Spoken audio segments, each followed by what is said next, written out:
good evening, good morning, whatever part of the world you are. And now let's talk about a very short clip, story Bible in the Old Testament. And the name is Elijah. Maybe you heard of Elijah because they mentioned it. It was mentioned in the New Testament when they thought John the Baptist was Elijah. Or even Jesus, they said, oh, you're Elijah from heaven, something like that. So, who is this Elijah? Well, let me show you a picture here to sum up the story. There you go. As you can see in the picture, Elijah is on this brook. It's called Brook Cherith. And you can see a raven feeding Elijah. And Elijah is drinking from this water. Now the story of this is, first, who is Elijah? Elijah is a prophet of God. He's the voice of God during the times of trouble in Israel. And whatever he says, it happens. He's like someone who can predict the future or even provide solutions in the problems of Israel, and he speaks directly to God. That's how the prophet lives during those olden times. It's so amazing, right? I mean, nowadays we cannot sometimes hear God's voice audibly, but we can hear God's voice through the conscience, through the Holy Spirit, or through God's word. But these prophets in the Old Testament, they can really hear God. They can hear the voice of God. No imagination, not through dreams and everything. And that's Elijah. Well, he has a fascinating story. Well, we can talk about that later on. But let's talk about this picture here. So what happened is that Elijah predicted droughts because the land was worshiping Baal. Let's go to the verse. Okay, so now Elijah the Tishbite from Tishbe in Gilead said to Ahab. Ahab is a wicked king, a king who worshipped idols. Yeah, you can read back and see the history of Ahab. So as the Lord, the God of Israel lives, whom I serve, Elijah says, there will be neither dew nor rain in the next few years except at my word. So it's like God told Elijah to tell the people under Ahab's rule that there's going to be drought, no rain, no water. And because they were evil, they continued doing bad things.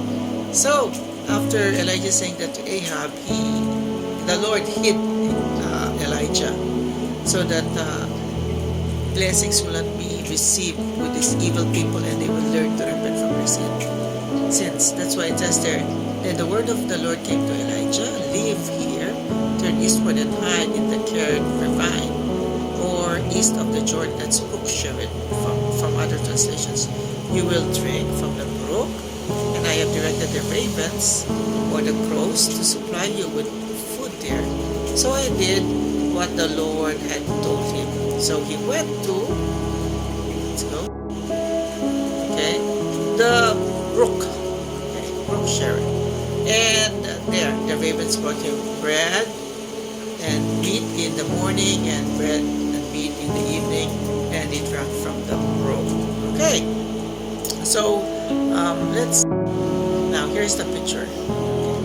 So as you can see, twice a day the raven fed Elijah, and he actually stayed in the Brook Cherith for almost 3 years. Imagine that. He drank from the water and he was fed by the ravens because God said he's going to feed Elijah. And why did God do this? He's teaching the people on where he is a prophet of to repent from their sins. They're so stubborn. So it's like a drastic measure from God wherein people have to realize the value of worshiping the true God. They erected idols or what you call images of Baal. Let me show you Baal. Hold on. Okay, here's an image of Baal. So imagine people worship this idol, and you just go to the history. What does Baal symbolizes? So in other words, God doesn't like people worshiping other gods. Just like the Bible says, I am a jealous God, thou shalt not have no other gods before me. So people, went against God's will, and that's not good. That is why they were punished with drought. And sins. And that's another story. We'll talk about that another time. So the lesson that we can learn here is trust in God. Imagine, without a doubt, Elijah trusts God because he has the power to heal. His words, whatever the words he speaks is from God, it happens. So that's power. And if you're gonna check his later story, which will, again, I keep on repeating this, and share with you later on, you'll see how powerful this prophet is. And he performed miracles, and he was taken to heaven, and he did not see death. Imagine that. But I wonder why he wasn't he was not even ordained a saint from other religions, right? So we have Saint Peter, Saint John, Saint Matthew. How come Elijah, who really had power from God to heal, to make something out of nothing by the power of God, by the instruction of God? I haven't heard about Saint Elijah, right? But definitely he is worthy of reading, and it's in First Kings.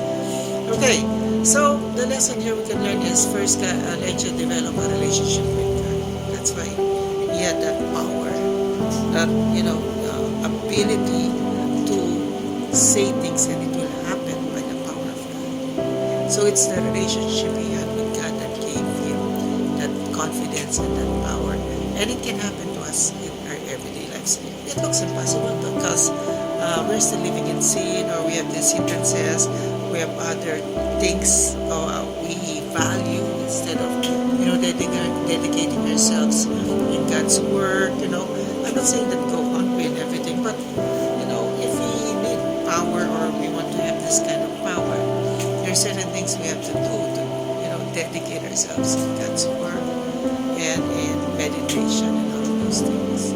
So let's go on. So imagine he was there 3 years. The raven fed him and he drank from the river brook Sharon. He did not went hungry. Just like God promised. Imagine the trust. You're living alone. There's also a background story behind that, but let's just focus on the trust that Elijah showed when he was just alone in River Sharon and just relying on ravens to feed him, and he was fed twice a day. And he never went hungry. Imagine that. Imagine God provides. The prophet Elijah trusts. It's like an exchange of belief, an exchange of trust between Elijah and God. It says in Philippians 4:19 and 20, and my God shall supply all your need according to his riches in glory by Christ Jesus. Now our God and Father be glorified forever and ever.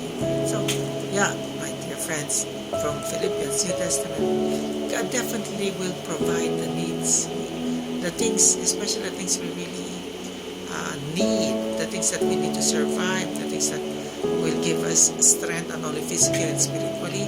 When the Bible says God will supply it, He will supply it. It also says here in Ephesians 3:20, now to Him who is able to do exceedingly abundant above all that we ask or think, according to the power that works within us or in us.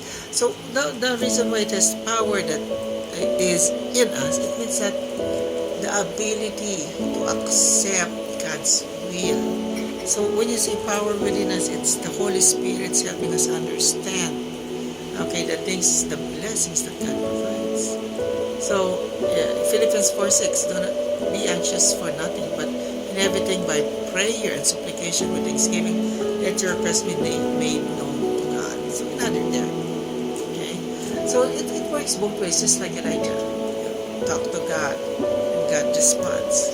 You ask God your needs, the things that you think you need to have right now, and God will definitely provide you the things that you need without a doubt. So don't forget the lesson we learned here. This is a quite quick story from Elijah. It's trusting God and communicating with God based on the first prayer, supplication, and understanding what God can provide for us. God bless everyone.